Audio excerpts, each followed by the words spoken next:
Scott. This is truebinaural ASMR. It's midnight. It's always midnight.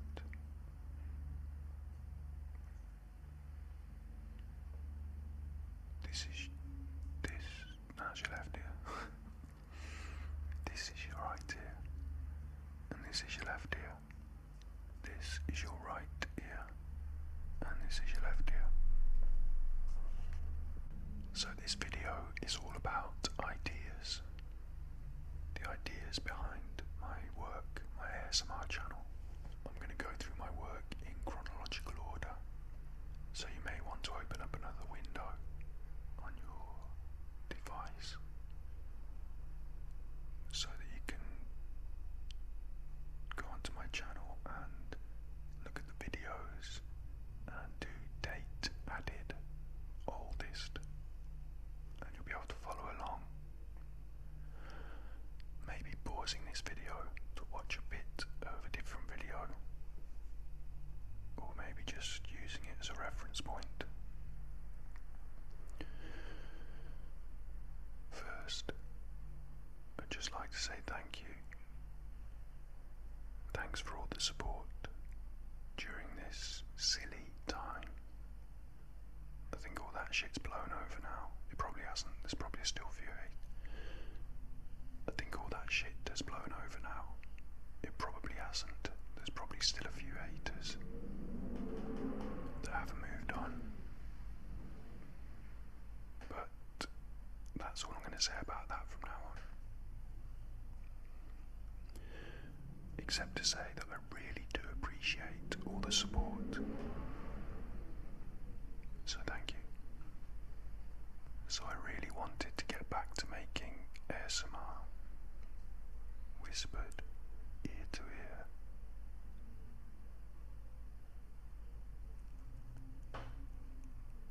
ASMR as a thank you, to let you know that I do appreciate you. So here it is. As you can hear, it's a very windy day. It's the midnight of the daytime. The dog is in the other room licking his paws, and the cat is way off behind us, eating her tutums. That was the dog breathing then. And it's windy and the birds are singing, and there will be occasional background noise. But I'm not going to edit it out or attempt to go anywhere quieter, because frankly I don't really have anywhere quieter to go. And it's all going to be part of the experience today. I've just opened those doors just a tiny amount. Just a little bit. And that's making that wind sound incredible. So I'm taking something negative, the wind being a background noise, a distraction, and turning it into something positive. I have considered reading all the hate and all the troll messages in a whisper, in an ASMR whisper, as a sort of comedy response. But I thought that might just be paying more attention to that crap than it needs. But let me know what you think about that idea, because that's what this video is about. Ideas. So, recently I've been contacted by another artist, not an ASMR artist, but an artist. Like when Karina Schnitt asked me to whisper to flowers. This is an artist who's interested in ASMR. And they've asked me a few questions. And I thought I could just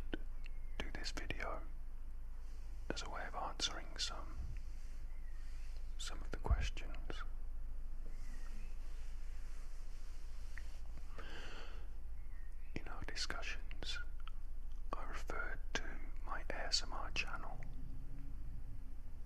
as a work of conceptual art. Now, I know that all the haters are going to be like, oh, you're pretentious, pretentious, and all that, for considering myself a conceptual artist. But sadly, that's what I am. I don't just do ASMR.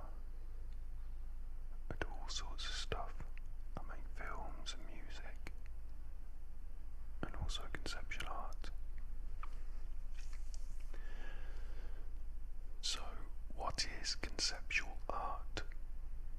What is conceptual art? I used to have a really good book about this, but as with all good books, you lend them to a friend and then you never get them back. So I'm not going to be able to reference the book. This has all got to come from my own mind, from my memory. So conceptual art is the art of ideas, where the idea is more important than the final piece itself. So it doesn't matter if you paint it well, or if you even use paint at all. What matters is the idea that's either hidden or directly accessible through the work. So in many ways, the idea itself is the medium.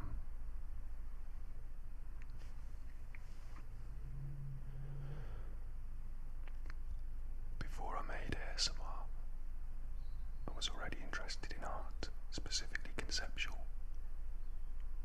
So I'd like to just reference a few pieces that have directly informed my thinking in subtle ways. First, the work of Damien Hirst. Now, I'm not really a fan of Damien Hirst in the pure sense. You see, I believe that his art is a double-edged sword. On the one hand, the pretentious art world, they add meaning. They believe that there's a deep concept running through it. They believe that there's a deep concept running through it. And on the other hand, I believe that he's playing a trick on them. And the concept is that they will find a concept, if that makes sense. So with Mother and Calf removed, I once saw an interview where Damien Hirst stood by the piece and the interviewer asked him what it meant, and he said that that was not for him to explicitly explain. He wasn't going to tell her what he thought it meant, so instead he asked, "What do you think it means?" And she gave him some waffling, pretentious rubbish about separation. And he smiled and nodded and said yes, something like that. You see, to me, that's his success. If he can play the Emperor's New Clothes trick on the pretentious art world, then he's made a victory. And I think that is proven in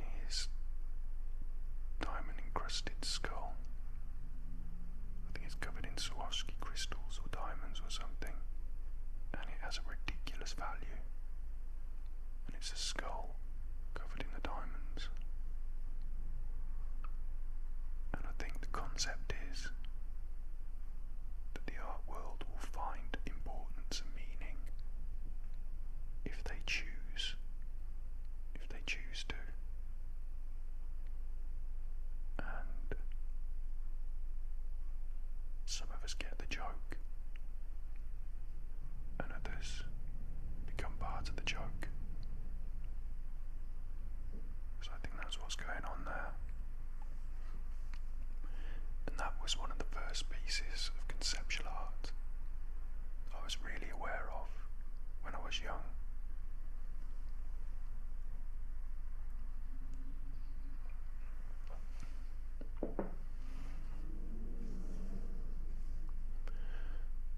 Another piece of conceptual art that I became aware of before starting the ASMR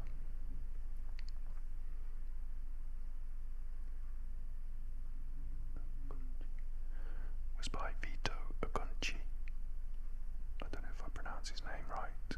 Vito Acconci. He did a piece in the 60s called Following Piece. And what he did was he followed people, strangers.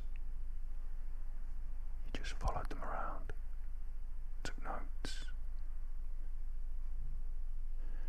Now, the art was the act of following them. And if he hadn't taken notes and explained it, no one would ever have seen it. So his final piece was the act of following, but you can't display that in a gallery, so what we end up looking at are his notes and photographs, his evidence. But that's not the actual art itself, and he's not even tried to present it in a very artistic way. It's just hand-drawn, handwritten notes and some photographs.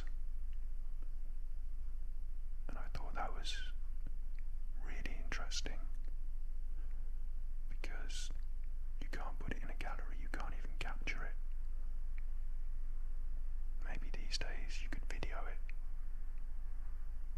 but the actual process of following someone is more than just watching someone follow someone. If you were to do it, it would bring up feelings, emotions, thoughts, ideas. Just looking at it from an outsider perspective also brings up these thoughts and ideas. But there is a difference in the real act and the observation of the act. So I found that really interesting.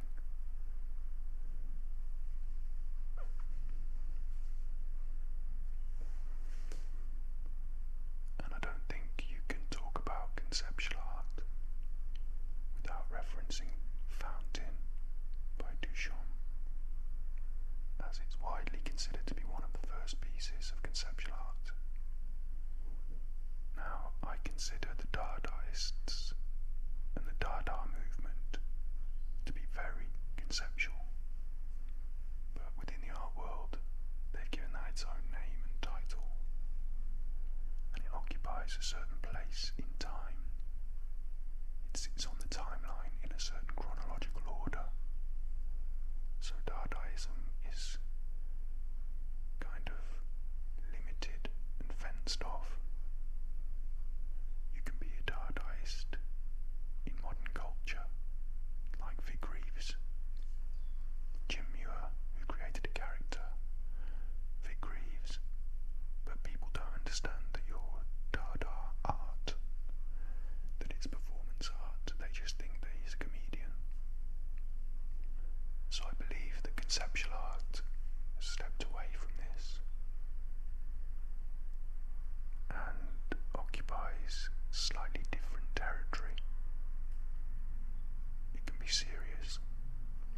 So Fountain is not my favourite piece, but it is clearly important. A toilet urinal entered into an art exhibition first. And it's obvious in a way, isn't it? It asks the questions: what is art? What do you consider art? And I think a lot of people are confused between something that's art and something that they think is not art, when in actual fact it's just good or not good art, and that's subjective. But Fountain asked a lot of questions. It was a ready-made, and it was kind of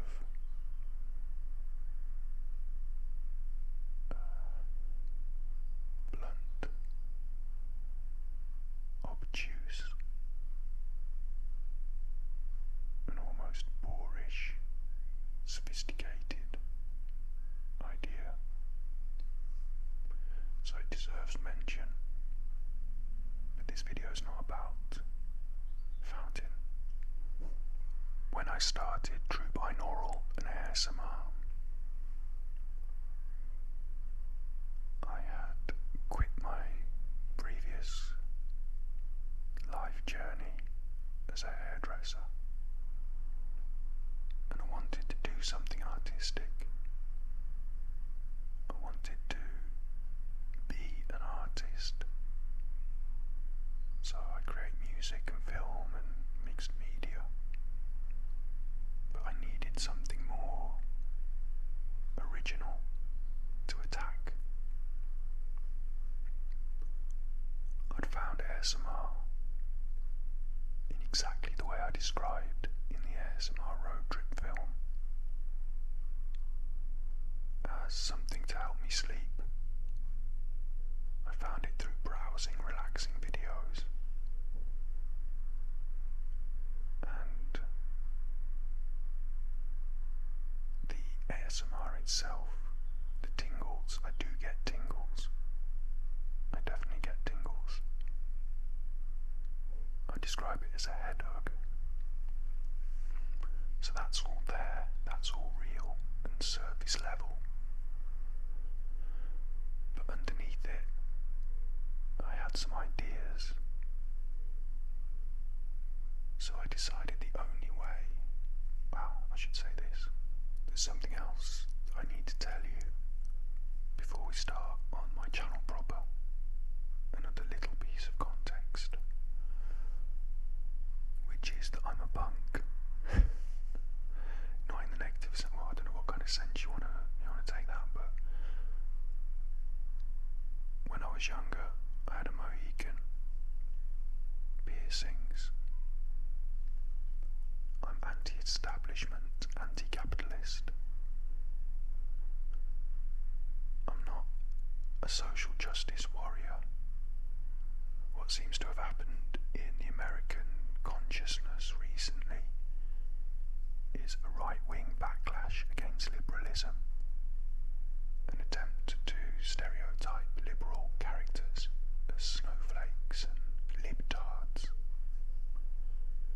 Well, in my youth, whilst I was against society's norms and values, I wasn't vegan back then, and I was more of a punk than a social justice warrior, per se. And that's never really gone away, even when I went raving, even when I was a drum and bass DJ, even when I was DJing drum and bass and garage, when I MC. I'm always alternative. I was informed by bands like Nirvana and Rage Against the Machine. That's where my heart comes from. So when I decided to make an ASMR channel as a vehicle for my ideas, I knew there were a few things that had to be done. One,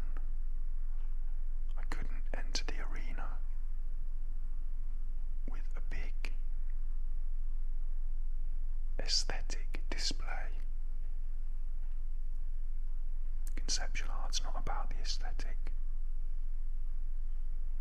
So it wasn't important that I cut my Mohican a certain way. For my first video, it wasn't important what I wore, except to understand that it wasn't important. So I didn't dress up. I didn't try and get an expensive camera. What was important was that I entered the world of the ASMR creator. And at the time, my interest was more in sound than visual. And I'm going to go through my videos and talk about them in this context. The reasons I wanted to start making ASMR were that I wanted to be able to present ideas to the ASMR community through videos, through ASMR videos, and not through comments on YouTube, and not through Facebook debates. I wanted to make some art with a message. I first needed to develop as an artist and to experiment with the palette, which we'll come back to. So my first video was actually a sound test, and I've removed it. It was some sausages sizzling in a pan. Now I'm vegan, so I wasn't vegan back then, and now I don't want to promote sausages. I know it sounds silly, but I don't. So I removed it. What that video was the first outing of my binaural microphone, the dummy head, that I'd made myself. So it was an artistic experiment. Again, a bit like following peace. It was a piece of evidence. So I uploaded it, and now I've taken it down. My second video was Delta Waves, binaural beats. Now this is a kind of deliberate, non-ASMR video. Isochronic tones and binaural beats. They're pretty simple. What it is you've got, say, a bass sound, a bass tone, constant. And when you imagine that, what it actually is a wave. It's a wave going up and down and up and down. And you play the same wave in either ear on the speakers, on your headphones. Has to be on your headphones. You play the waves, but you do a neat little trick. You perform a neat little trick to create a subtle and slight distance in the timing of the waves. So that difference then creates its own beat as the waves do and don't peak at the same time in a repeating pattern. Now I didn't counter these isochronic tones and binaural beats before, and again I was just building my palette and creating tools. So I uploaded it. But I was also interested to see if the binaural beat itself could induce ASMR. And the best way to find this out was to create a channel called Truebinaural and ASMR and upload it and engage the response. So there's no video in that video, but that's the point. I'm removing elements so that we can focus on one variable. Then my next video, pure ASMR in its authentic,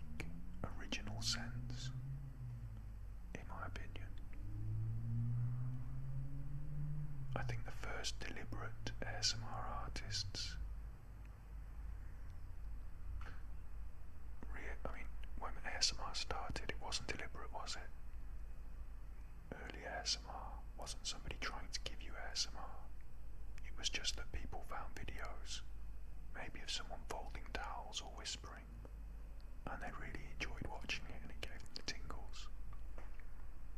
So then people started to create videos to give people tingles, and these early ASMR works were predominantly whispered. And the ska sound was first introduced to the ASMR world by Heather Feather, but in reality I immediately saw what it was. It was a replica of something that's replicated all over the world, which is simply a sort of shush shush shush shush kind of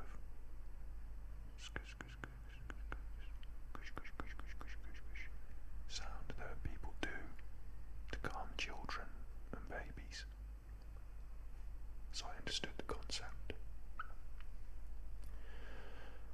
So I wanted to present an ASMR video in the most traditional, pure form and to gauge the response. But again, I wanted to vary it slightly. I wanted to create a variable, and that variable was in my delivery of the ska. Now, in this video, I'm going to tell you some secrets about ASMR creation, and some people are going to rip off my ideas and start doing it for themselves. And that's how art works. Fair enough. There's going to be a lot of bands that sound like Nirvana, aren't there? I'm one of them, and I was influenced, and I saw the norms of other ASMR artists. So I'm going to tell you some secrets, and people are going to basically start doing it. But I won't be the first person to have come up with these ideas, so I don't think these are copyright ideas. I won't be the first person to have thought of them. Many people have the same idea in different locations, if it's a valid idea. And I believe this is because there's like an idea space now. Alan Moore described his idea of an idea space, and I thought it was really funny because we'd both separately come up with the same idea from the same idea space. So I assure you, I'm not ripping off Alan Moore's idea. My friends will be able to corroborate the fact that I've had this idea for a long time. But the way I see it is slightly different to Alan Moore. Alan Moore sees it as something magical.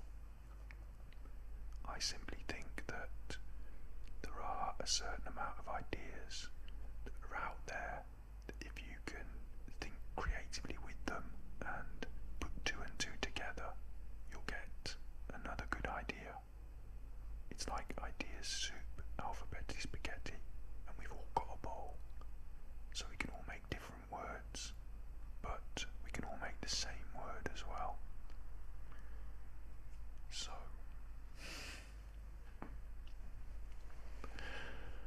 what I did to vary my ska sound was pretty simple, but not something that I'd seen or heard anyone else doing.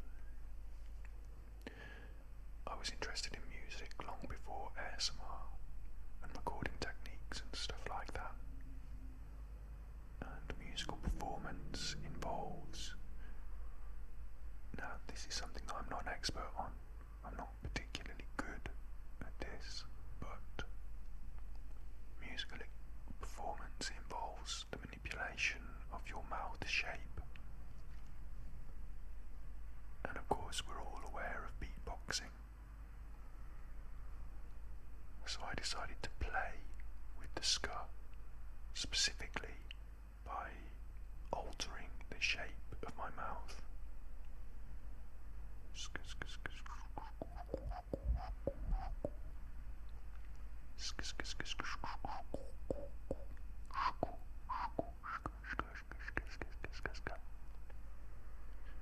It's a really simple trick,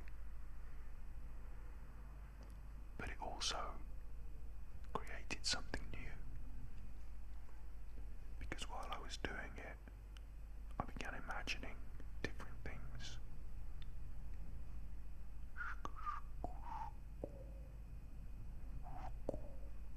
That one, the low one, I think of empty space and resonant echoes, a bit like sci-fi films, or being in the bottom of the sea in a submarine.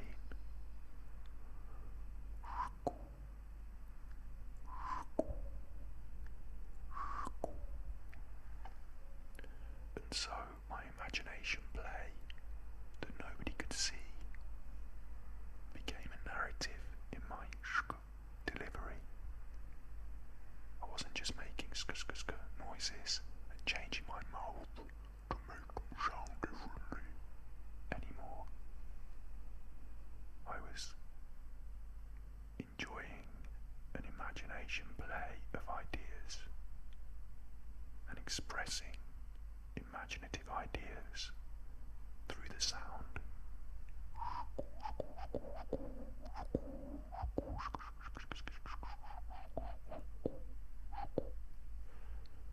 So, it was a ska video, just a normal ska video like every other ASMR artist I respected had made. I wasn't the first person to do ska. I found the sound, why I enjoyed it, and then did my thing with it. Now, you can't copyright sounds that people make with their mouths, no. But if I'd just taken the Feathers audio, I'm not going back to that, okay, I'm not going back to that, that was a joke, that was a joke. But I do want to make this point, that if I just used other people's audio and reshared it because I liked it, I would never have discovered how I could visualize something and create ska to express that visualized idea, or how the creation of ska sounds could drive my imagination to a very abstract place. It made me interested in meditation. One of my viewers has recommended Buddhist chanting to me, and it's definitely on my to-do list. All that stuff. It's on my to-do list because I think there's another bridge that can be built between ska and Buddhist chanting, with all those ideas I just explained about allowing your mind to separate from the audio and the act of producing the audio, but then to allow your mind to inform the act of production too. So that was my ska video, and at this point I realised early on, whilst I was approaching each individual video as an artistic experiment, because I wanted to get the feedback to see whether that change in audio had made a difference, to see whether people preferred my ska when it was mindless, or if they preferred it when it had a whole weight of imagination behind it. I was experimenting, but also creating something bigger. The channel itself is a collection of pieces, but each piece is a part of a greater whole. They're all little building blocks. So even at this early stage,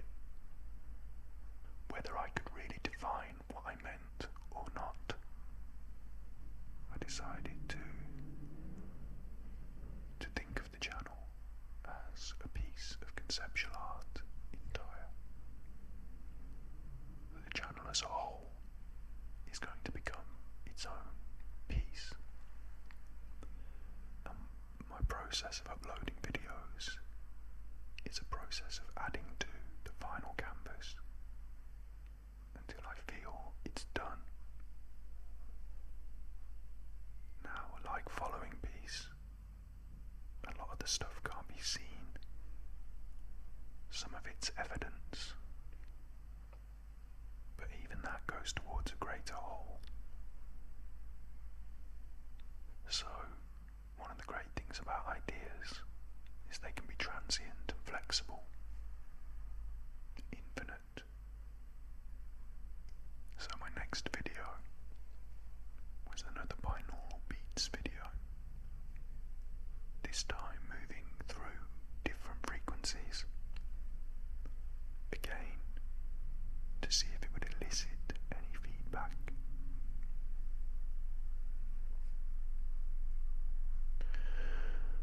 But also, the idea behind binaural beats to some is that they find them relaxing. So I decided to move my binaural beat, my isochronic tone, through brainwave patterns,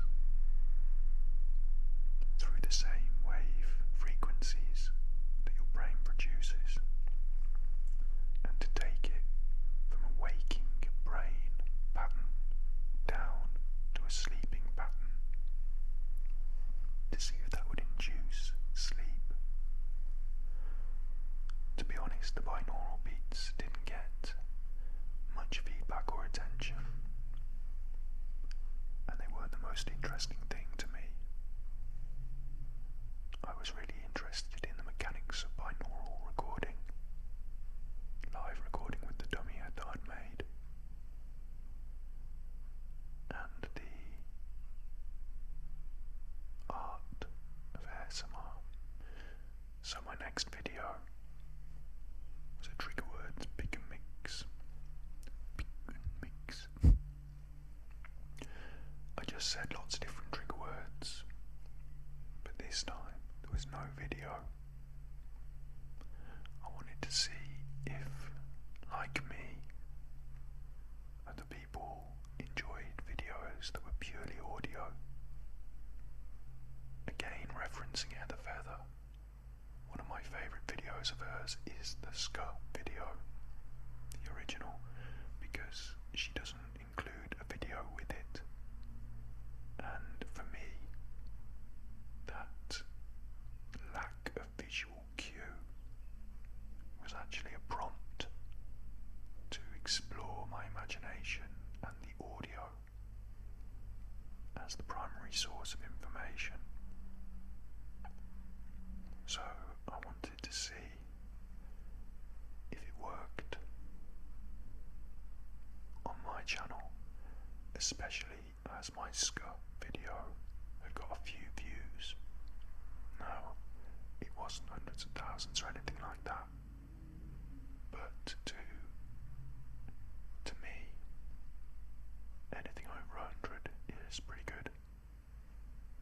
Because if you're an artist and you produce a piece of work, and I told you I could get it in front of 100 people tomorrow, you'd think that was great.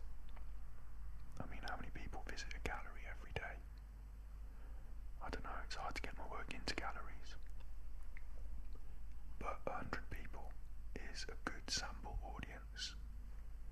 Sure, I'd like to get more, but if I clear that sort of number, at least I'm able to get some information back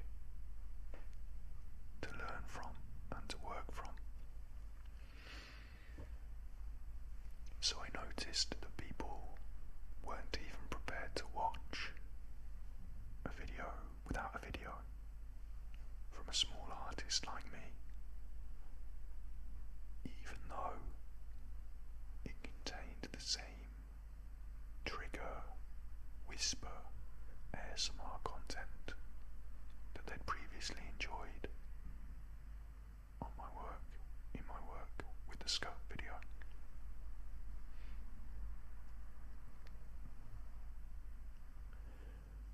So my next video was the trigger session triple pack.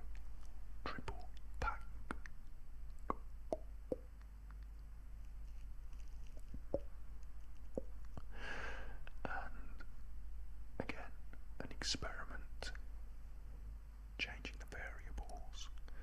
This time there was a video, but I didn't want to do any whispering. I didn't want it to be point of view, binaural in that context. I wanted to see if people were interested in the video aspect. So I used things that looked interesting, as well as things that created interesting sounds. And this is where I was doing some tapping. Now, here's a little secret that I can share with you. The tapping. Okay, this is subjective. Some people are going to say that I'm wrong here, but this is how I believe it to be.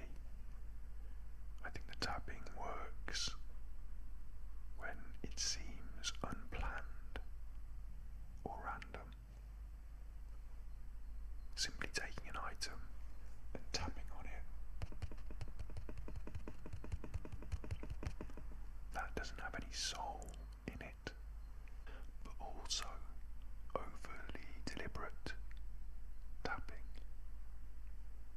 contrived tapping, taking an item, holding it up and deliberately tapping on it, that can fail too. I believe it really works when it seems to be something that happened unconsciously. I think that when people do tap their fingers or drum their fingers on things, it's almost an unconscious response to thinking. So for me, that works the best. So all you tappers out there, have a think about that, eh?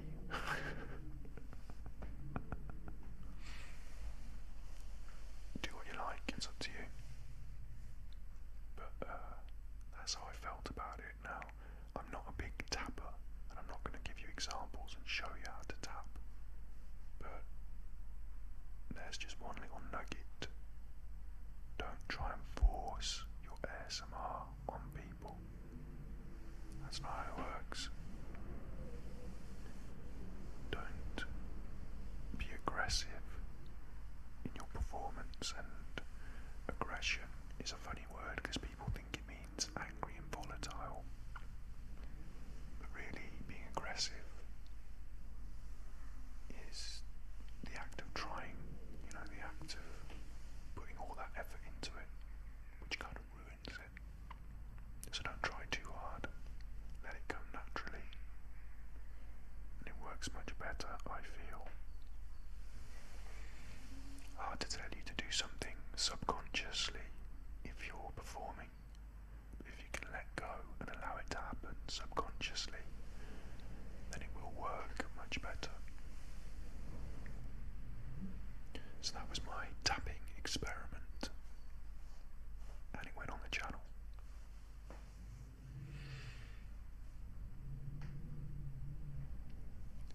If I take this long to explain every piece, we're going to be here forever. So I'm just going to bang through a few now. The next one was a guided relaxation video and my first foray into hypnotism. At this stage, I'm not a very good hypnotist. I haven't learned as much as I know now. But I just wanted to try a different style of video with a different variable.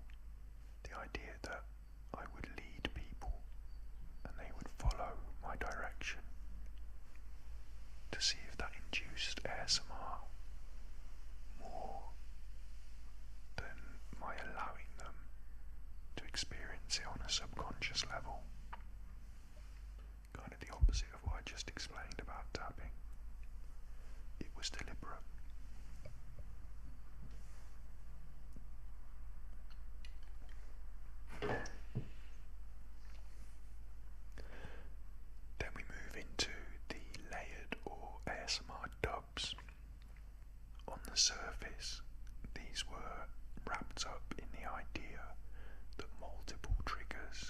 same time could have more or less effect.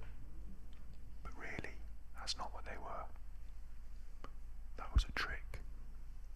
That was just to confuse you, to put you off, so you didn't see what they really were. So it worked subconsciously.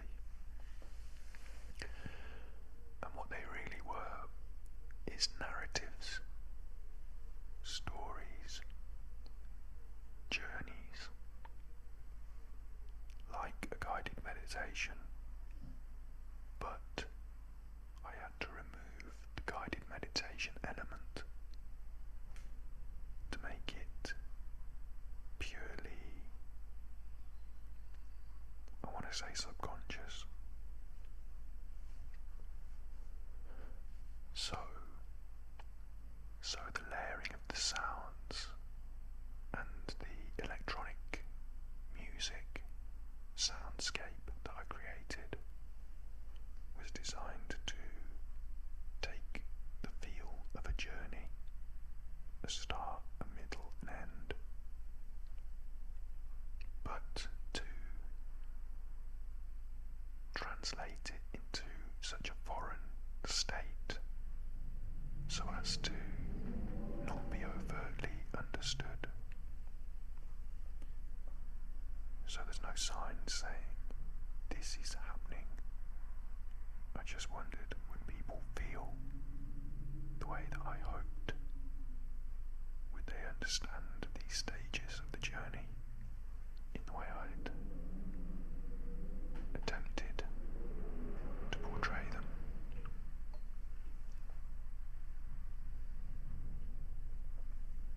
Again, these are sound experiments, so there's no video. No video for those two. So again, I wanted to experiment with a sound video,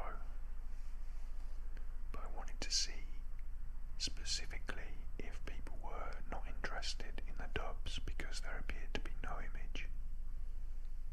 So I did a quick found sounds video and I made it clear in the thumbnail there's an interesting image, a lava lamp, something that people have been enjoying watching in a relaxing sense since before I was born. So I thought it had an interesting thumbnail. Would that be what people were looking for? No. No, it didn't get many more views.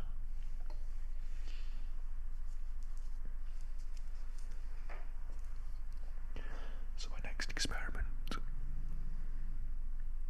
I should say this as well, in found sounds, I was also experimenting with the idea that you don't know what you're hearing. A bit like in the ASMR dubs, I wanted to create a journey, but I wanted it to be covert, so I had to disguise the sound. I couldn't have like a story being read. In found sounds, I asked a question. Something that I still think is very important in ASMR, and that was about attention and anticipation. Specifically, if you're paying attention, if your brain is working in a certain way, does that heighten the ASMR experience?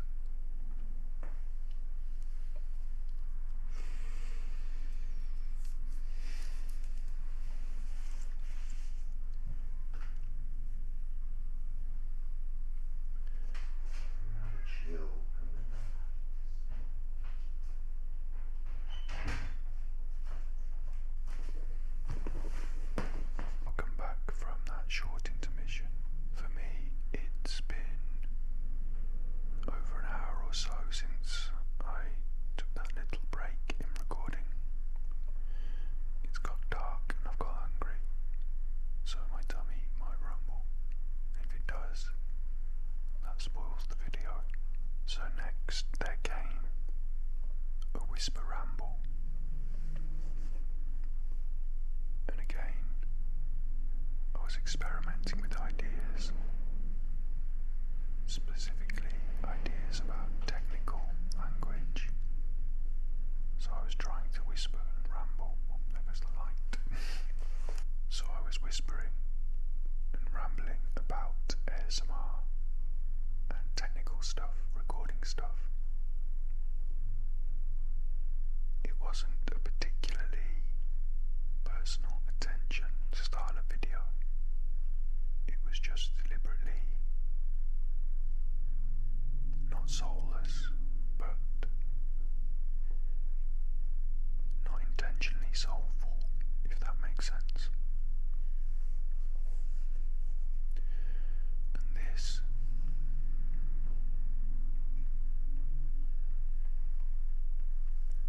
my 11th video, the 10th video you can see, is my return to being on camera.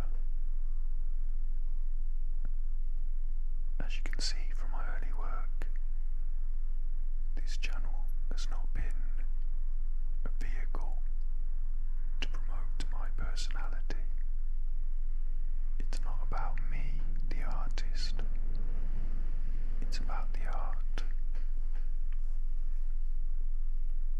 But I realised after the response to the whisper ramble that I would have to appear in my art to make it effective in an ASMR context. That video is also important because in it I discuss briefly some of the ideas in Finders Keepers, and in that story piece, in that dub, there are feelings of anxiety and tension, what I call sinister ASMR. Now personally, I don't always get ASMR. How should I say this? What I mean to say is that for some people, they believe ASMR is directly connected to compassion, kindness, or they think it's directly connected to relaxation and sleep. But for me, whilst it does work in those contexts, for me, the sinister can also deliver ASMR, an autonomous sensory meridian response. So when people say, I get ASMR, what they mean to say is, I get an ASMR. But hey, no biggie. That's just me being picky about the mechanics of the language. So then when I realised that me sitting and talking to camera in a whisper was far more popular, mainly because people like watching videos with people in them. Simple concept. I decided the next video should definitely not be a video with me in it, because otherwise I would directly be following that idea that the presenting of the artist was more important than the art. So I wanted to put that idea across. So I did another ASMR dub. Then I started appearing in the videos and following a different approach to experiment with other ideas. And I'm not going to go through all these ideas now, so if you're listening hoping to pick up tips, sorry. I might allude to them as I go through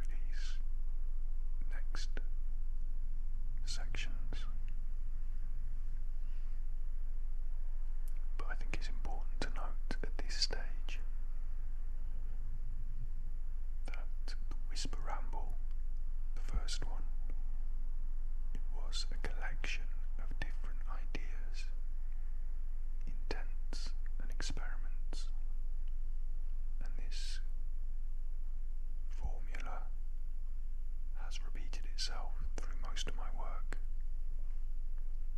Pretty much every video has something I'm experimenting with, whether it be sound quality, closeness to camera,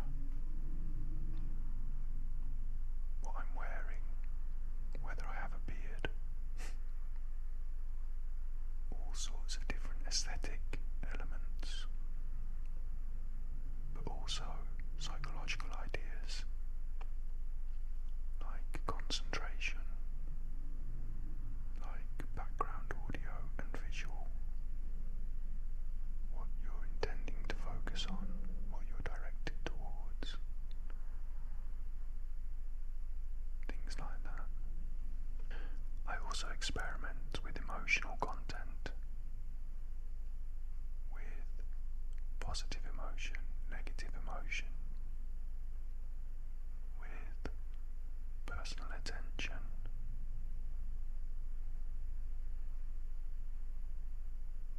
I never perform a lie. I never sing a cover. It's always, when it's emotional, it's important to me that it's a real emotion, because I'm not experimenting with marketing techniques or tricks. I'm not trying to be an actor. I'm trying to understand, or was trying to understand, what invokes ASMR. And so to fake the emotion, to fake the performance, would only have proved what the audience reacts to when it's faked, and would yield no real result. Because I believe that integrity is an important part of an effective ASMR experience.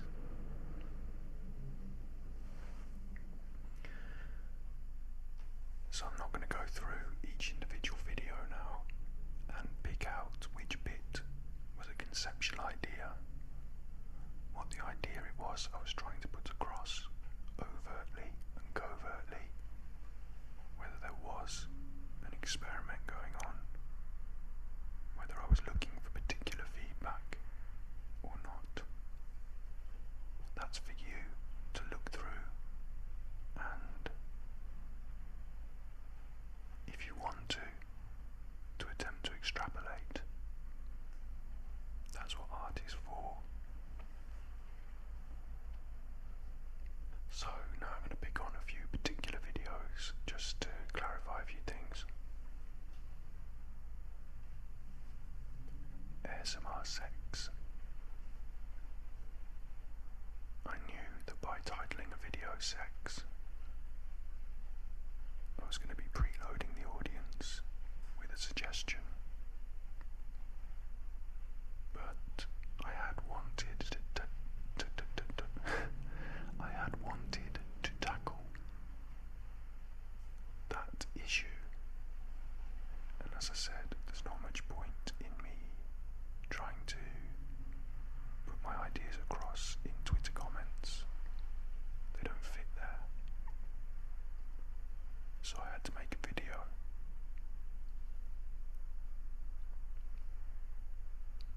In that video, I overtly talked about certain ideas, but I infected it with other ideas in the subtext and in my performance. So I found that to be an interesting piece. Different people take different things from it. There's no right answer.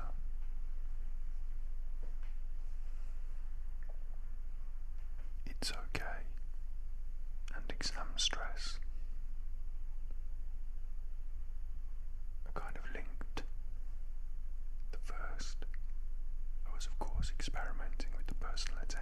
aspect of ASMR. I'm not the first to do so, but I wanted to do something real. As I said, it couldn't be a fake performance. And that led on to the next video, exam stress. Once I'd opened up the idea that I was going to be helping people directly through my work and not just using my work to be a bridge to other forms of support. And even back then I hadn't fully understood all the aspects of the mental health issue. I hadn't solved my own mental health problems. So I was still on that journey. But I understood the idea of personally helping someone, personally offering kindness and compassion through a video. So I made exam stress slightly outside of the artistic remit, because that one really is just a video for people who might be having an exam. Something that I've been through, something that my audience brought to my attention. So I wanted to take a deviation from my own personal direction, artistic, but kept within the ASMR context.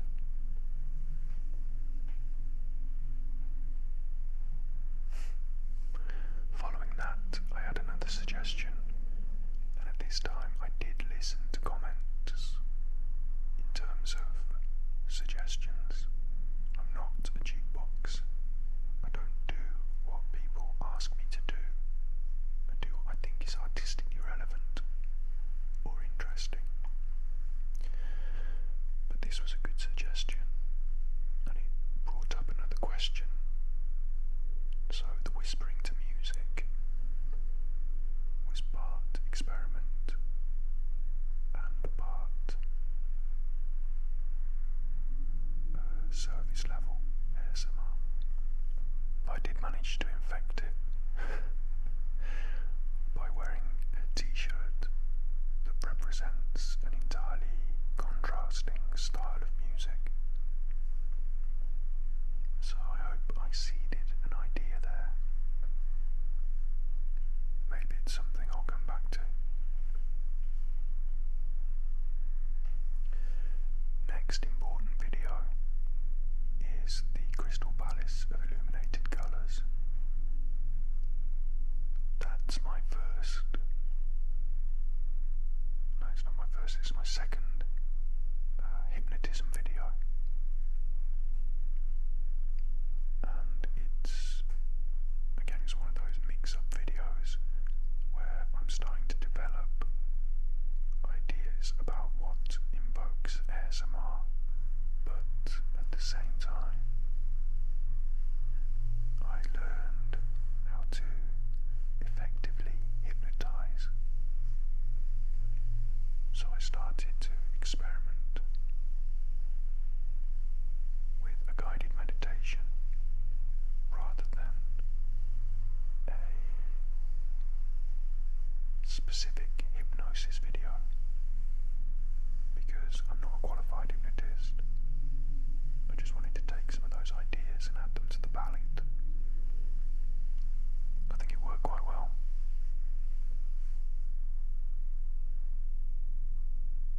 And then the next 5 videos are totally different from that again, because if something works well, some artists repeat it.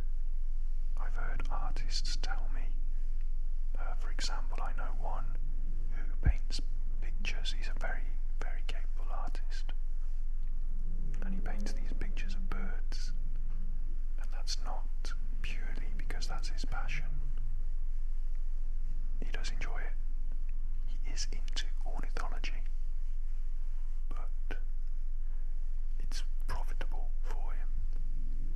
So that has become a dynamic that is driving his art. So that dynamic is driving his art.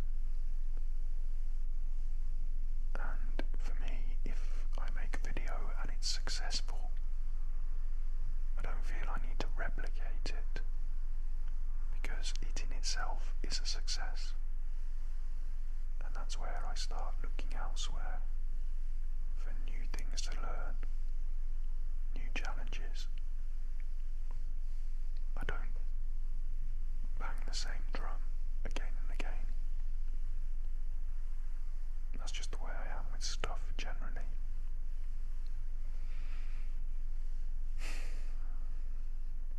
So after what was back then and is still one of my most popular videos, I did something completely different. I created a few extra bits for my dummy head rig, and I took it out into the public, into the outside, into the environment. Again, an experiment. This time, much more experimenting with me, my personal feeling delivering a video. I call it delivering rather than performing, I guess. But the idea that feeling some sort of embarrassment, because obviously whispering on the internet,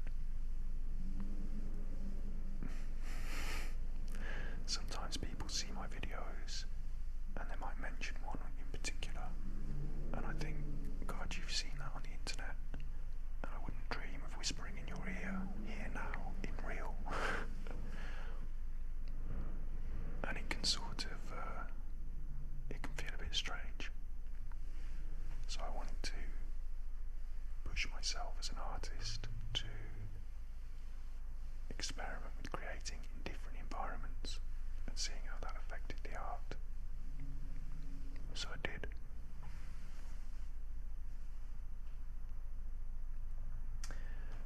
And it was about this sort of time that my ideas started to form more strongly about supporting charity through the work.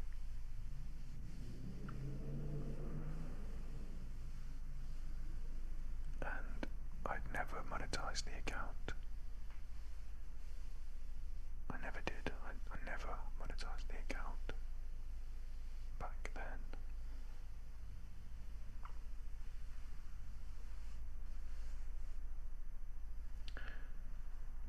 Next important video is the ASMR road trip pre-trailer. So this is where multiple ideas start to come up, where ASMR starts to be a slightly bigger thing in my life.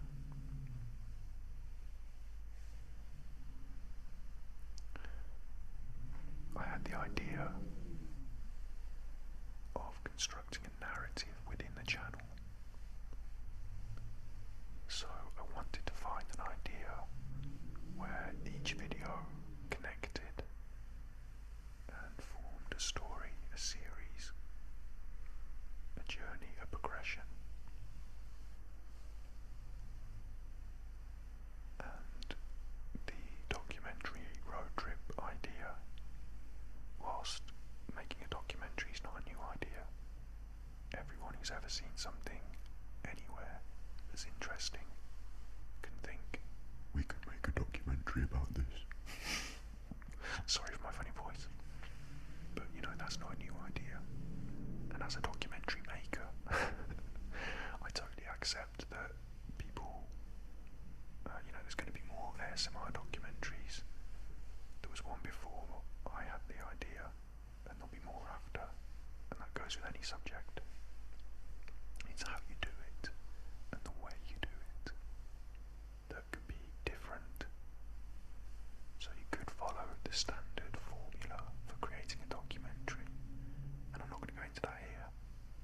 This is not about documentary formulation, except to say that I wanted my documentary to have a different format. I wanted it to mirror the idea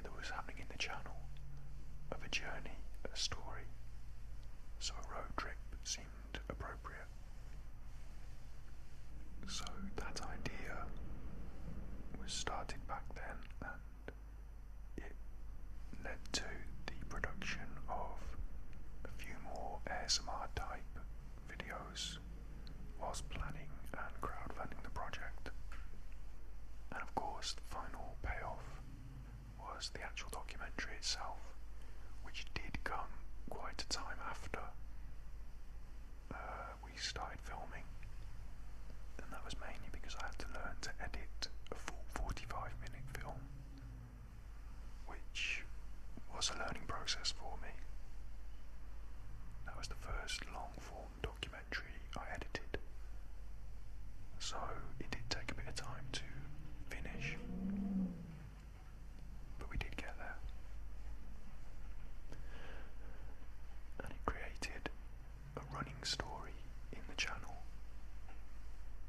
as I had intended. And the beautiful thing about that was that even though I didn't get a lot of money in the crowdfund, and I couldn't visit every artist that I had wanted to, that in itself is a story. So the story took on its own life, out of my control, and I simply documented it, which was cool.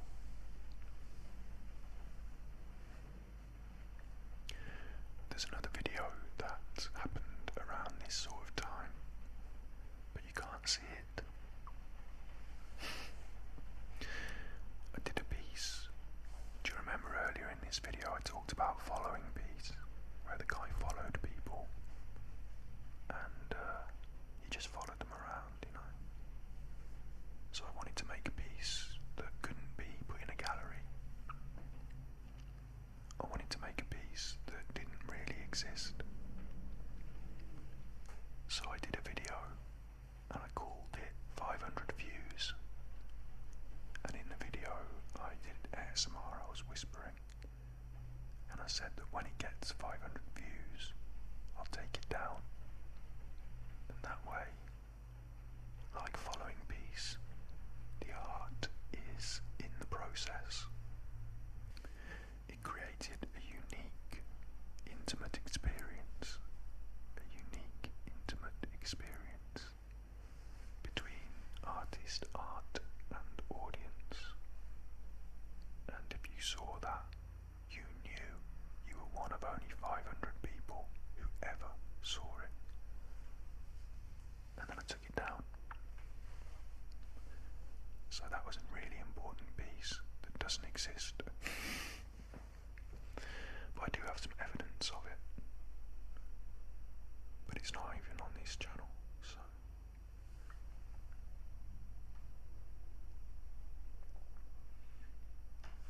And yeah, I continued to make ASMR style videos whilst experimenting with different trigger combinations and different attitudes.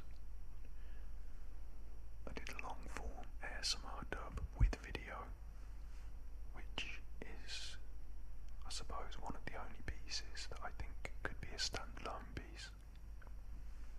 Could be a stand-alone piece. It's important to note that back then I was using a phone as my camera on the binaural dummy head, and the image quality wasn't just something that I wasn't concerned with, because as a conceptual artist it's not about the aesthetic, but also I believed that the pixelation that occurs, the interference from a low quality, low fidelity camera can actually enhance ASMR. So I experimented with that. Two things to edit in earlier in the video. One, I know that talking about my work in terms of art is going to make me sound pretentious and wanky, and in the current climate of the trolling I'm getting, people are going to just give me abuse for it. I don't care. And two,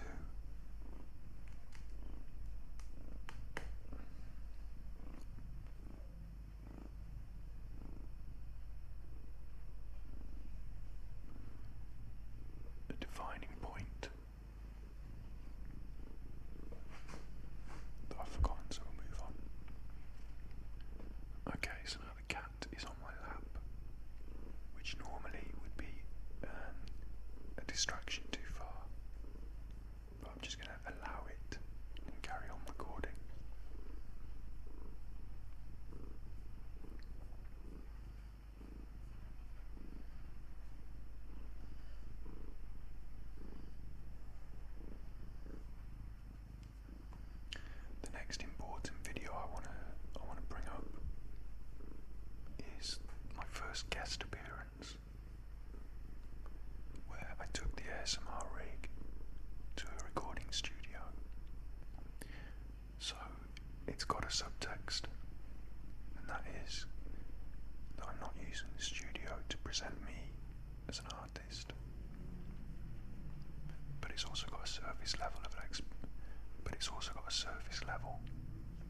exploiting the environment to create ASMR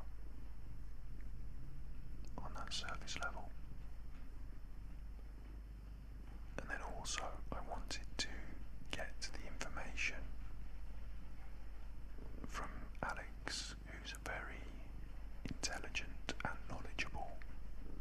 He's a very intelligent and knowledgeable person. So I wanted to get some technical information. So it was like a trade exchange where the ASMR viewer gets double benefit. I do want to pick out reading with Ruby because reading with Ruby is important to me personally, as it is a record of my beautiful girl, who sadly is no longer with us,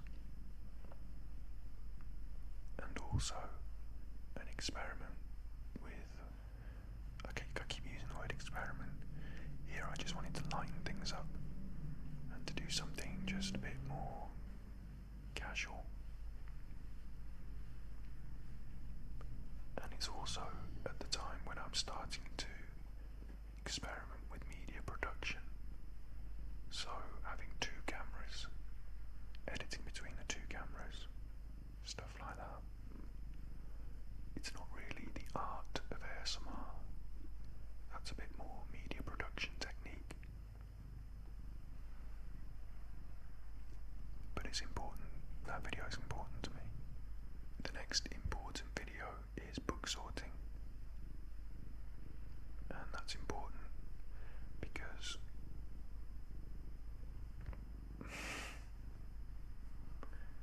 or worth noting in my opinion. Self-important bastard I am. But I think that is my experiment with a different form of ASMR. Again, not repeating what's popular, but trying to go back to the roots. Somebody folding towels, but to do it in such a way that I ask a question.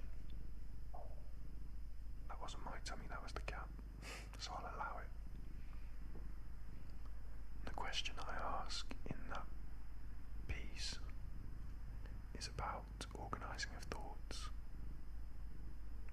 It's a really sort of classic conceptual piece, a long boring video where you kind of think, what's the point in this? Is that art? It just looks like a guy sorting books. But because it's so long and I give you just enough clues and cues, it's a space for you to think about how you organise your thoughts, and hopefully it worked for some people. The reason I wanted to pick that out as well is because that's a piece that I turned into a real physical artwork and installation, where I took loads of books and covered them in white paper and set them up at my local art gallery, art house, and I left them there so people could write on them. So if you really wanted to troll me,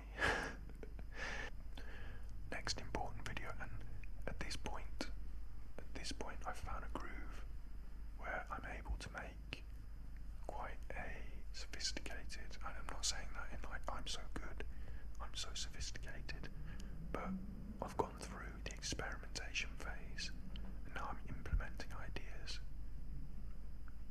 So the next few videos, they have a similar sort of quality and value, in my opinion.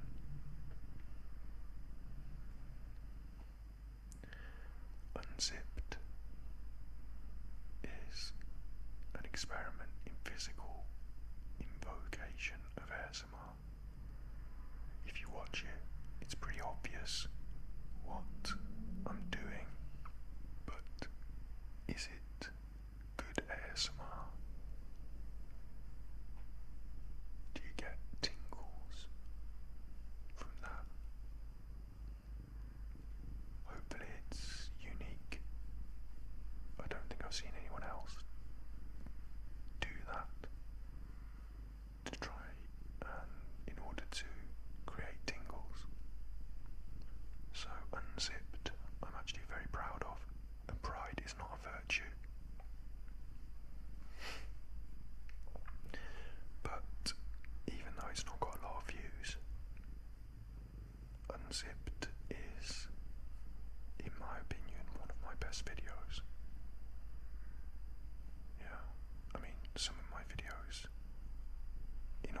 a best video, you've got to have a worst video, haven't you? So I'm not just singing my praises here, but I had an idea, an artistic idea, a conceptual idea, and I made a piece that expressed it really well.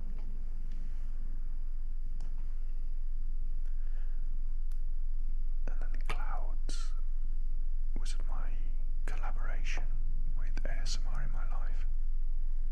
And again, I had an idea, an artistic idea, I implemented it and executed it. So I was happy. And I started to experiment with editing techniques.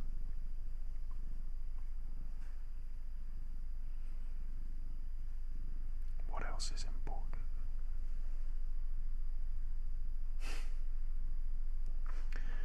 I do a few more videos. The Ice Bucket Challenge is not really conceptual, it's just the Ice Bucket Challenge. And I do a few more, and then Mini Love appears. Mini Love was something that was brewing in me for a while. I was getting quite annoyed that ASMR was being portrayed in a specific way in the media. Every single article had a picture of Maria Gentle whispering, and the word braingasm involved somewhere. It was semi-erotica, or it was some kind of strange relaxation technique. And it seemed to me that, like music, ASMR was an open art form. Like music or a blank canvas, you can use it to express yourself, and it doesn't have to be the things that the group were defining it by.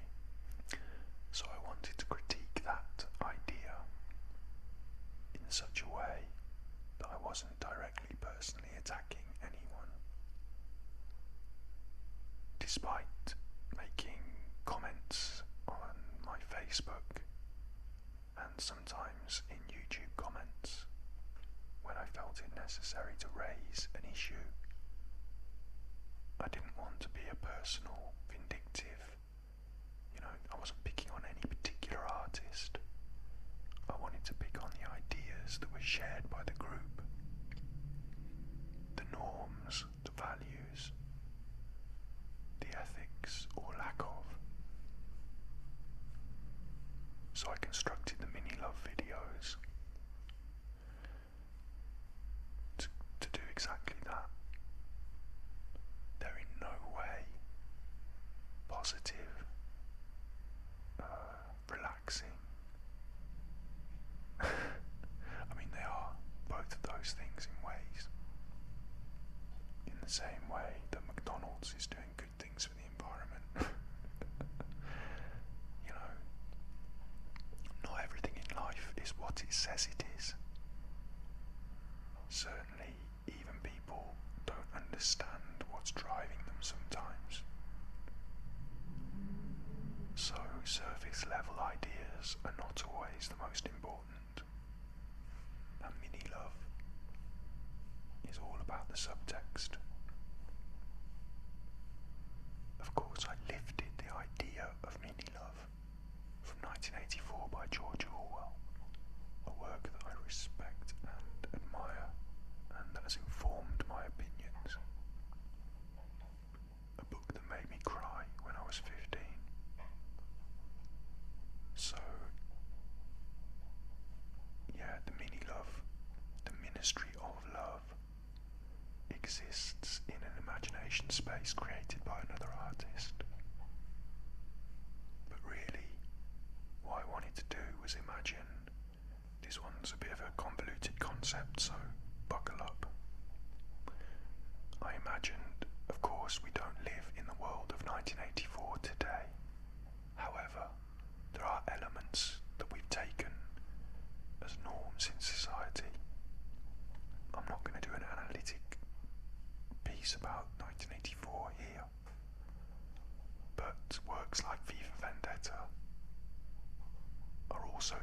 inspired by 1984. So I wanted to say, if the Ministry of Love was to start in today's society, where would they start and how would they start? If it was not a big government organisation, but a small artistic nucleus that grew into something bigger, which, to be honest, is how pretty much all of the big ideas start, as small artistic seeds from the minds of true creatives. I don't know, that sounds like I'm picking myself up, doesn't it? But what I meant there was the ideas that I admire. I wasn't talking about me. I wanted to try and do something like that, so my mini love series, my videos are imagining I start the Ministry of Love and how I would start it through ASMR. So I did that as a sub-series of conceptual works within the channel itself, which, as I explained at the start, I had begun thinking of as a conceptual piece in its entirety. The channel is a work of conceptual art, full of lots of different ideas, but with one big overarching idea that we're going to come to at the end.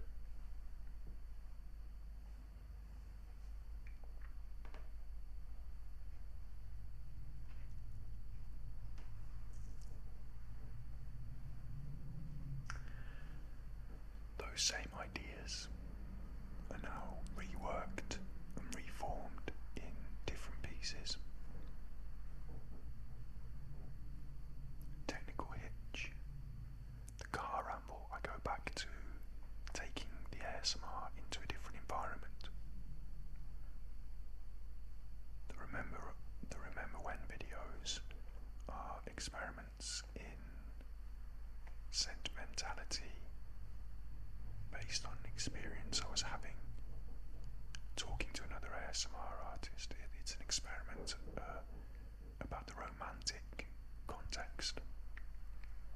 I had this idea, this artistic idea, that my work was all on the internet, and I wanted to sort of try and get it into a gallery, but that's really difficult. So what I thought I'd do is create the ASMR menu, which was glossy. It's a glossy flyer. I mean, I paid to get these printed out of my own money, and I've still got quite a few.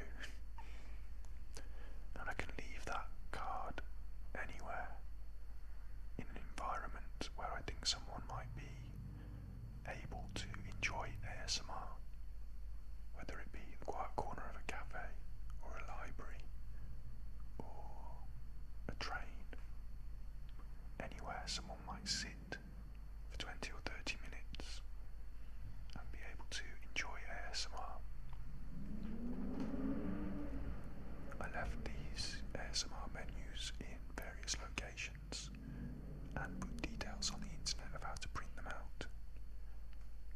And if you found one, you could scan it on your phone. They're QR codes. So the menu was full of QR codes, and the QR codes would take you to one of my videos. So I followed that with crisps, a directly political whispered ramble. Just directly, overtly, explicitly, with my values at the core. Followed by a video where I just made croff croff croff noises that had no political value at all. So again, going from one area of the spectrum to something different.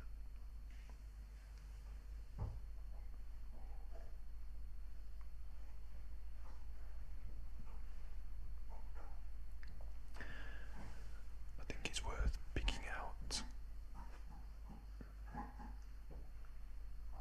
Hang on.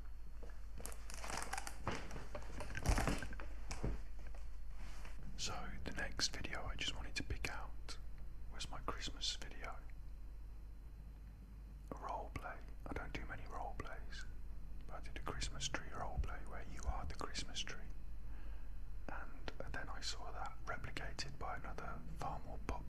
ASMR artist.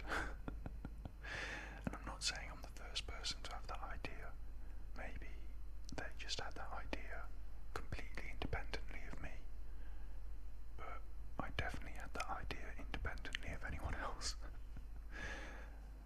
And I thought it was a fairly cool and cute ASMR idea. So that one wasn't really artistic, that was just Christmas entertainment. And I coupled it with the ASMR vignette, which was a far more media production sort of video, because ASMR isn't just all those artistic things that I've been describing in this video. And of course, to many people, the media production side is the surface level that they focus on immediately when they start creating. Everyone asks what kind of camera you use, and of course it doesn't matter. The camera is just a capture device and a sensor. Here's my next tip for any ASMR artists out there. Learn about cameras and media production as a separate project. Fortunately for me, I'd already got a background in media production, so a lot of these things I kind of took for granted. But I did want to experiment within the ASMR with media production techniques, styles, editorial styles. After I'd done a couple of binaural soundscapes with the intent to take you somewhere, I decided to return to the hypnotic style of guided meditation to really take you somewhere, but not really. In your imagination, you know what I mean? And the next important video, especially in the context of all this Raffy-Taffy nonsense, especially as I'm doing a video where I kind of sound pretentious and self-grandiose, talking about my work as an artist. But that is kind of what it is. But it's important to have a look at my channel trailer, version 1, because I think it's important to be self-reflective and to laugh at yourself when you're being too serious all the time, because I'm not always serious all the time. So I parody myself in my channel trailer, and I hope that goes some way to balance any self-grandiose aspects of my attitude, because I can laugh at myself as well. I do get it, you know. I'm not totally stuck up my own butt.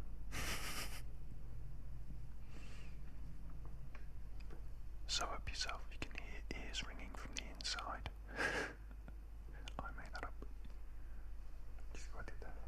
I said I made that up because I did make it up, but also because it's bigging me up, which is exactly what I just critiqued myself for doing. So, you see, yeah. At this point, I've kind of run the gamut of standard ASMR. I've developed all those trigger palettes.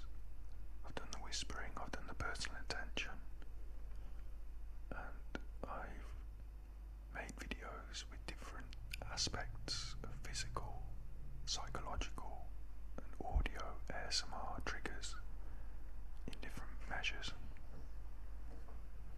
And I started to want to do stuff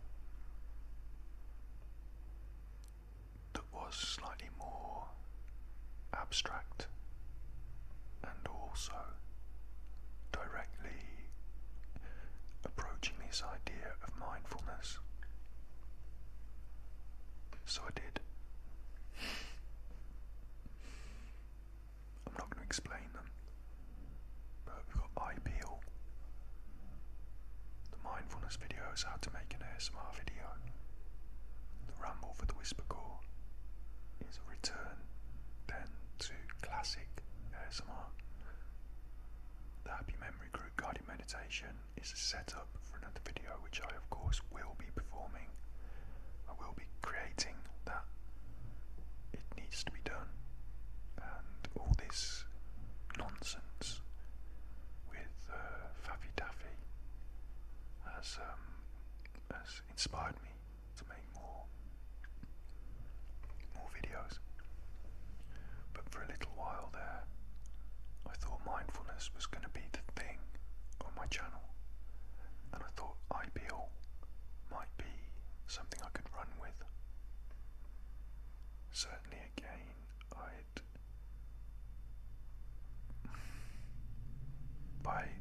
I'm not trying to big myself up, I'm just telling you as it is.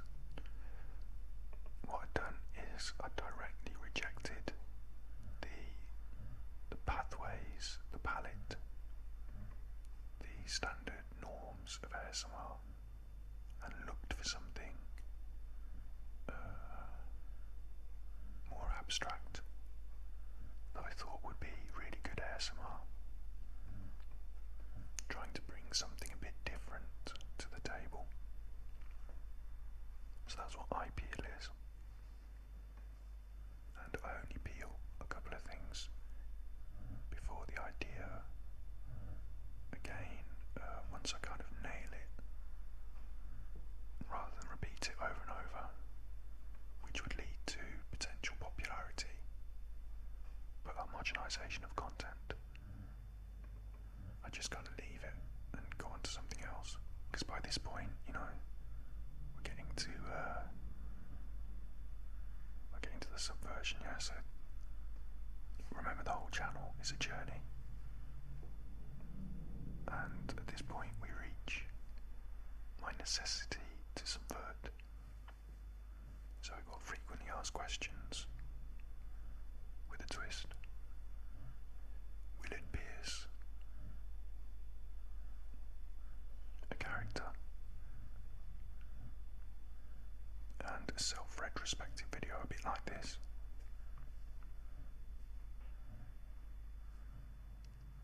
Before again coming back to something more classic, a real emotional piece.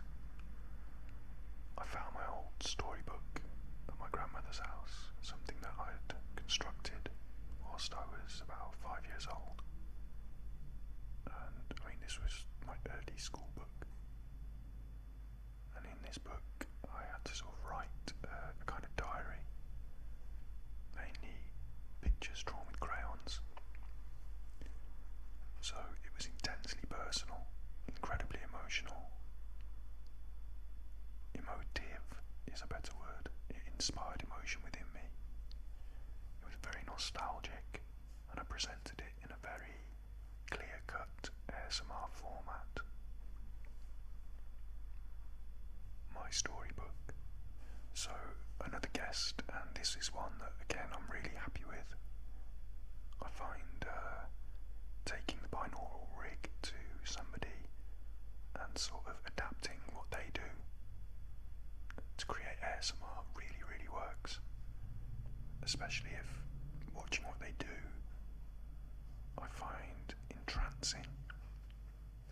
So we've got a hula hoop, a binaural LED hoop, so the hoop lights up, and by now I've actually got myself quite a good camera because of the other media work that I do. So I'm fortunate to have invested in a good camera and lenses. So this is where the binaural hooping is captured in quite a neat way, you know, it's good.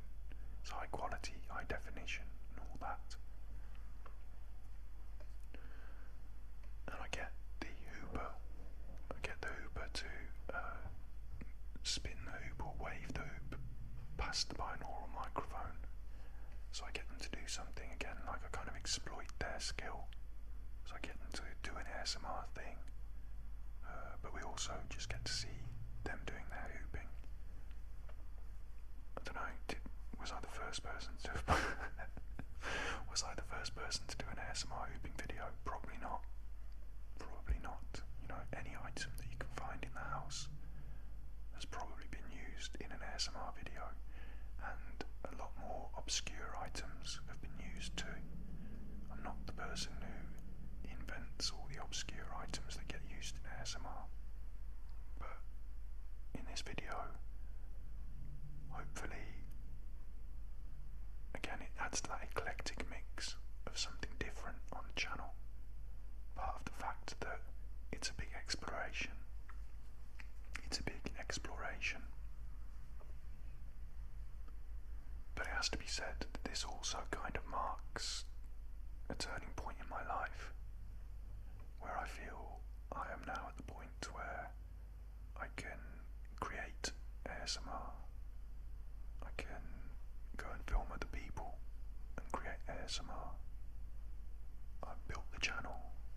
I'd gained maybe 10,000 subscribers. I didn't monetize it, so I wasn't getting shared on the algorithms. So that was quite a success. A couple of videos had got reasonably high viewing figures. So I'd achieved that, if that was my achievement that I was aiming for, which it wasn't, but you know, it was another tick in a box. And I felt in my life, my creative drive was moving more in a different direction, because at this time I was literally creating a documentary that would end up on Netflix. I was actually transferring a lot of the skills that I had practiced in ASMR production, sound recording, media production, but taking them to a different context, making a documentary. So my creative drive was going in that direction, and the ASMR started to become less important to me to make a video every week, basically. But it was really important to me to finish the ASMR road trip, because, as I said, it took me a long time to edit. A long time. I had to learn a lot about editing in order to edit it the way I wanted it to be. And I made a sort of promise to myself that I'd get that finished and out there. So I kind of looked over all of the stuff that I'd done, editing wise, and kind of scrapped it and started again from scratch, but with all the lessons learned from all my attempts to create it. So a year ago, the ASMR road trip was released. I actually got it finished at a time when my life was changing and I was doing a lot more, going out into the world, filming other stuff. So I was really pleased with that. And the past life regression and Puck Sounds video that came out around the same sort of time, that was actually an old video that I'd made over a year before, a year ago at that point, and I hadn't released it, and I decided to release it on the anniversary of the channel as a kind of a marker point to say that from start to finish, you know, you can see where we started on the journey in this early form of video, and where we're at now is very different. I've not felt obligated to make a video every week. I've made lots of other kinds of media and material and artwork. I've made 3 albums. Battery Exhausted, my other channel, which was just a scrapbook channel, started to become a more obvious place to upload media, because it wasn't all ASMR format, and I've enjoyed that. I've tried to come back to ASMR. Sometimes my mojo wasn't right. I wasn't feeling it when I was recording, so I scrapped those videos. I said to myself that if I'm going to come back to making ASMR, I'm going to use all the things that I discovered on that journey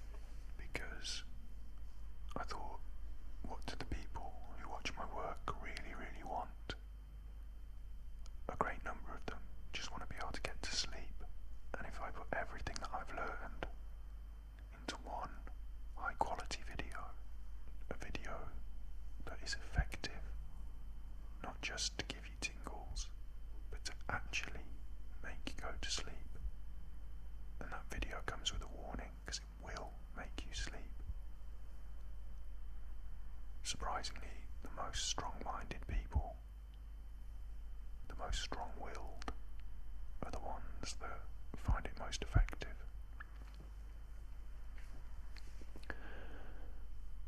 So I wanted to do that not as an experiment at this stage in the project.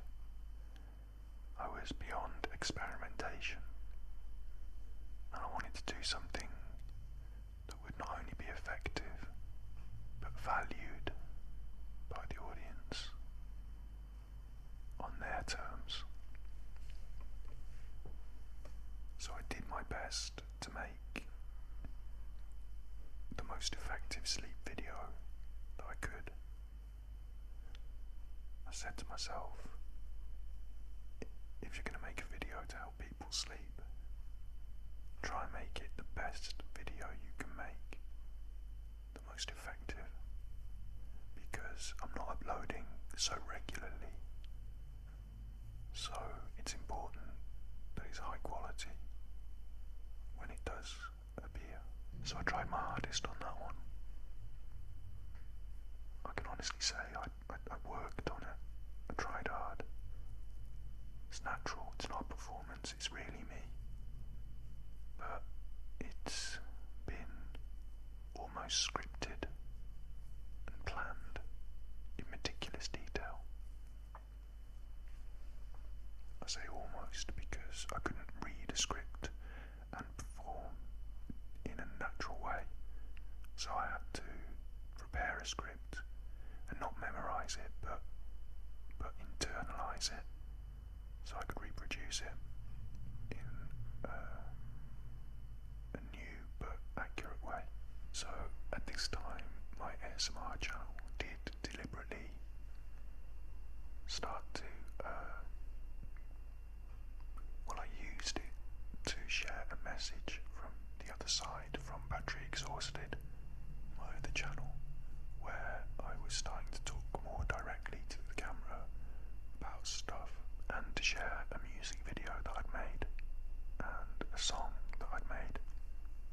Then I did that thing again where I come back to it and want to do a really high quality, production values, good value ASMR video. So I made Repair Recovery, which is a strongly artistic piece, both in media production value and subtext. And that kind of brings us up to date. So I hope this gives you some, what should I say? I hope this video, if I'm honest, I hope this gives people a view into my thought process when I've been making this work, specifically to the artist who is interested, but also, if I'm really honest, because of all that hate and all those trolls, a lot of people just really didn't understand anything about the journey, the process, the work that's gone into this channel. And I understand that they don't understand. They've not been given all the facts, not just about that issue, but about things in general. So I hope that gives some context so that people can see, because you can't see thoughts and ideas, you can't see thoughts and ideas, you can see the actions. And to be honest, I think actions are probably more important than ideas.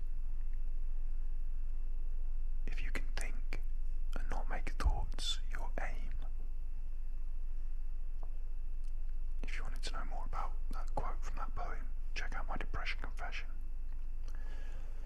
If you can think and not make thoughts your aim, actions are what you're judged on, really, deep down. And so my ASMR videos are the result of my actions. They are my actions, recorded. But my intentions may be lost. Thankfully, now I've at least alluded to some of them, been explicit explicit about others. I'm pretty sure that you can all think of a piece of art that gives you no background or discussion. You know, you go into a gallery and you just see the art. You don't get somebody do an hour, 2-hour video explaining their intentions. So and this is subjective, but if it's good art, then maybe the artist has managed to translate their idea into a form that creates the same idea within you. If it's good, maybe other people have got different definitions of what good art is. This is not a video about that. Well, it is, but not really. So hopefully the channel does a good job of expressing all those different ideas through the different videos. And if you take the time to watch them, which I'm sure a lot, I mean, if I'm talking to you, it means that you've watched this video all the way through. So I'm guessing you're one of the people that does understand my work and me. So thank you for your support. I do appreciate you. That's exactly why I'm making this video, to show you that I do want to give you ASMR videos, that I do appreciate your support, and it has inspired me to make videos for you. And even though this is probably not a very good one, it seemed like something that I could talk about quite easily and naturally, to get back into the flow of producing ASMR. But as I said, good art doesn't require a description. So why have I done this? Well, first, I've not described everything, and secondly, it's obvious to me that a lot of people who would normally find my work have now been looking at it, and a lot of them have not understood it. So, unlike some artists who are now long gone, at least this will go on record, and those who choose to understand can find this. And there's something else quite big and important. All this stuff about mental health, that is important to me. That is going to inform the future work on this video, on this channel. That idea that people come to ASMR to find mental health relief, but they don't find support, or at least links to the real, on the ground, real day-to-day life support they need, and that they make up decent. If they make up 1% of the audience, that's enough. At the moment, it might be a small percentage of people who suffer from mental illness that use ASMR as a relief, but that number could either grow or shrink, and we could be responsible for either. I'd like to think that we could come together as content creators to understand that.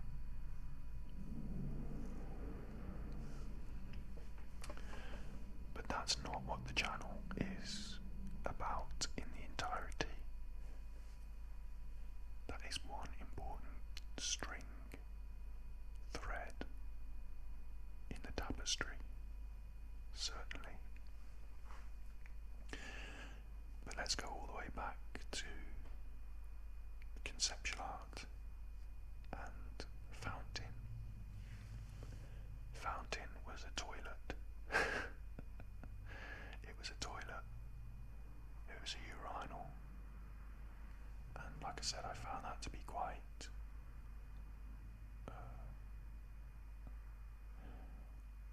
strongly obvious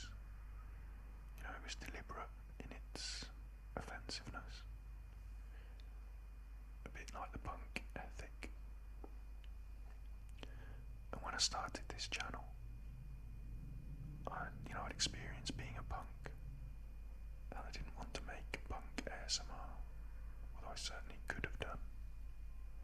And I did do a video where I cut my Mohican in, talking about other issues along the way.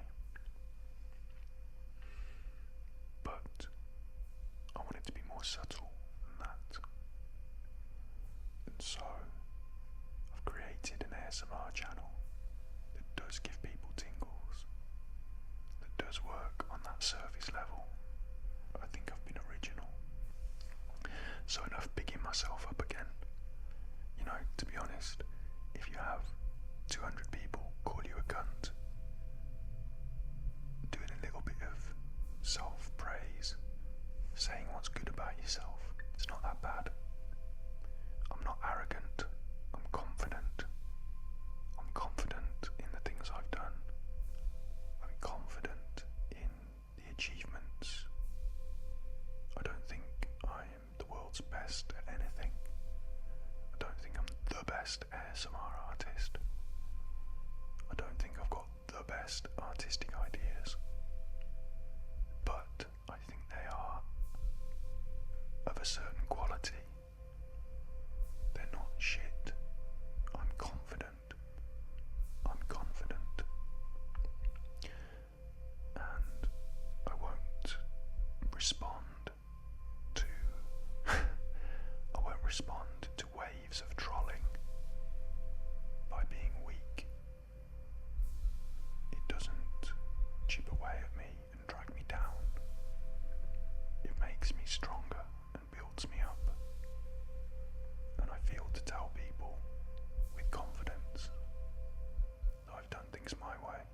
If you've listened to all of this, then I'm guessing that you're already the sort of person that appreciates my work.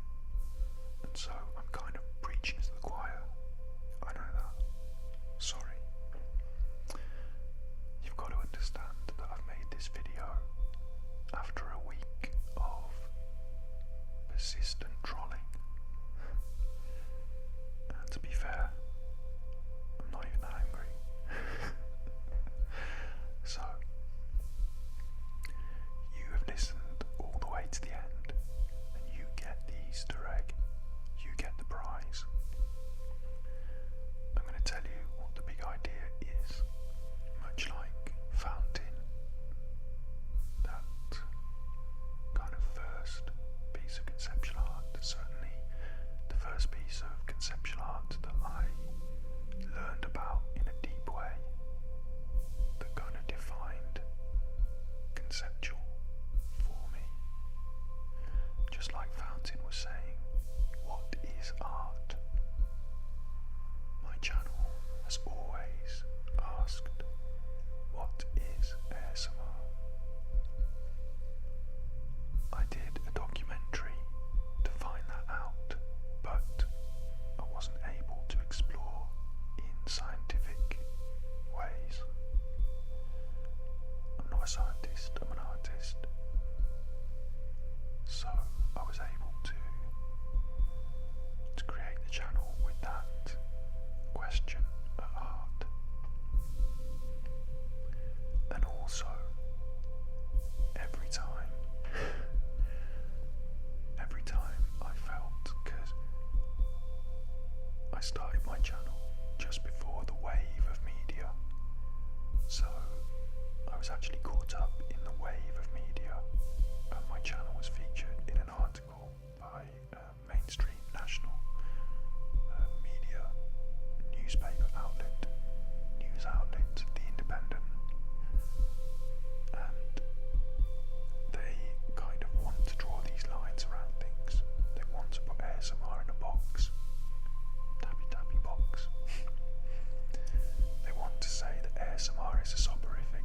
Certain people say that it makes you sleep. Other people say that it's relaxing. There are these ideas that people have nailed on, and I've kind of tried to shatter them. I mean, I got ASMR when the optician came close to me, so it wasn't auditory, and it wasn't sleepy time, and it wasn't relaxing. ASMR. And that's what that is. That's what my channel is. So thanks for listening to another long whispered ramble. This video has been made specifically for somebody that I'm talking to about the art, but also for you specifically as a supporter of my channel, and also if you're not a supporter of my channel, for you too. But I doubt you would have listened to all of this if you don't support my work, and you don't, if you're not digging my work, if you're just digging on my work, you probably won't discover all this. So let's stop talking to those people from now on, and I am inspired to get back to producing ASMR videos. This is one of them. Thank you for your support. I'm not going to say through a difficult time because I'm fairly thick-skinned and I moved on from that. So